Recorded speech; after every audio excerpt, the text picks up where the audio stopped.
یہ قصہ بھارت کے ایک دور دراز گاؤں چوپال پور کا ہے۔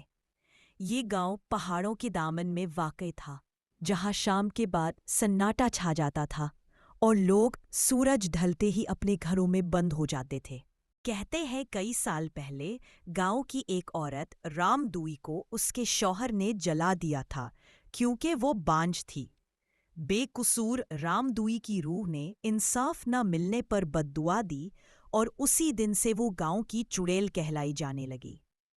لوگ کہتے ہیں چاندنی رات میں جب پوری چاند نکلتی ہے تو رام دوئی کی روح سفید ساڑی پہنے پیپل کے درخت کے نیچے بیٹھی دکھائی دیتی ہے اور جو بھی اسے دیکھ لے پاگل ہو جاتا ہے یا کچھ ہی دن میں مر جاتا ہے۔ ایک دن گاؤں میں راجو نام کا ایک نوجوان آیا جو شہر سے کام کے سلسلے میں آیا تھا۔ اسے ان باتوں پر یقین نہیں تھا۔ گاؤں والوں نے اسے خبردار کیا کہ رات کو پیپل کے درخت کے پاس نہ جانا، مگر راجو نے ہنسی میں اڑا دیا۔ رات کو وہ ثابت کرنے کے لیے کہ یہ سب بیکار باتیں ہیں، پیپل کے درخت کے پاس جا بیٹھا۔ کچھ دیر کچھ نہ ہوا، پھر اچانک ٹھنڈی ہوا چلنے لگی اور راجو نے دیکھا کہ ایک عورت سفید ساڑھی میں، لمبے بال، الٹے پیر اور سرخ آنکھوں کے ساتھ اس کی طرف آ رہی ہے۔ وہ کچھ بول بھی نہ پایا کہ اس کی زبان گونگ ہو گئی۔ چڑیل نے اس کی آنکھوں میں آنکھیں ڈالی اور کہا، میں انصاف لینے آئی ہوں، تو بھی اسی قبیلے سے ہے نا؟ پھر وہ چیخی اور راجو بے ہوش ہو گیا۔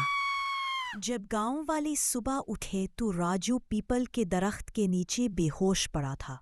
وہ کچھ دیکھ نہیں رہا تھا، وہ پاگل ہو چکا تھا۔ چوپال پور گاؤں میں راجو کے واقعے کے بعد خوف اور سناٹا اور بھی گہرا ہو گیا تھا۔ پیپل کا درخت اب گاؤں والوں کے لیے موت کی علامت بن چکا تھا۔ میں تمہیں آج کے بعد اس درخت کے پاس نہ دیکھوں، آئی بات سمجھ؟ ورنہ یہ دیکھ لو۔ لیکن انہی دنوں گاؤں میں ایک بزرگ عالم دین مولوی کریم الدین تشریف لائے۔ وہ سادہ لباس، سفید داڑھی اور دل نے انسانیت کا درد لیے گاؤں کے مسائل جاننے آئے تھے۔ جب انہیں رام دوئی اور چڑیل کے قصے سنائے گئے تو وہ خاموش ہو گئے، جیسے کچھ سوچ رہے ہوں۔ مولوی کریم الدین نے گاؤں کے بوڑھوں سے بات کی، پرانی کتابیں پڑھی اور راجو سے بھی ملاقات کی۔ راجو اب بھی زندہ تھا، لیکن اس کی آنکھیں خالی تھی، زبان بند، اور وہ مسلسل درخت کی سمت اشارہ کرتا رہتا تھا۔ مولوی صاحب کو اندازہ ہو گیا کہ یہ صرف ایک بھٹکی ہوئی روح کا معاملہ نہیں، بلکہ یہ ایک انصاف نہ ملنے کی آہ ہے۔ یہ چڑیل نہیں، ایک مظلوم عورت کی فریاد ہے۔ اگر ہم اس کے ساتھ انصاف کریں تو شاید وہ آزاد ہو جائے۔ مولوی صاحب نے ایک بار پھر گاؤں کے قدیمی ریکارڈ کھنگالے اور معلوم ہوا کہ رام دوئی کو بانجھ ہونے کے الزام میں اس کے ظالم شوہر بجناتھ نے جلا کر مارا تھا، مگر حقیقت یہ تھی کہ بجناتھ خود بانجھ تھا اور اپنی شرمندگی چھپانے کے لیے رام دوئی پر الزام لگایا تھا۔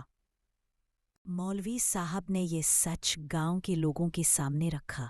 گاؤں کی پنچایت نے کئی برس بعد سب کے سامنے رام دوئی کی بے گناہی کا اعلان کیا اور اسے گاؤں کی بیٹی تسلیم کیا۔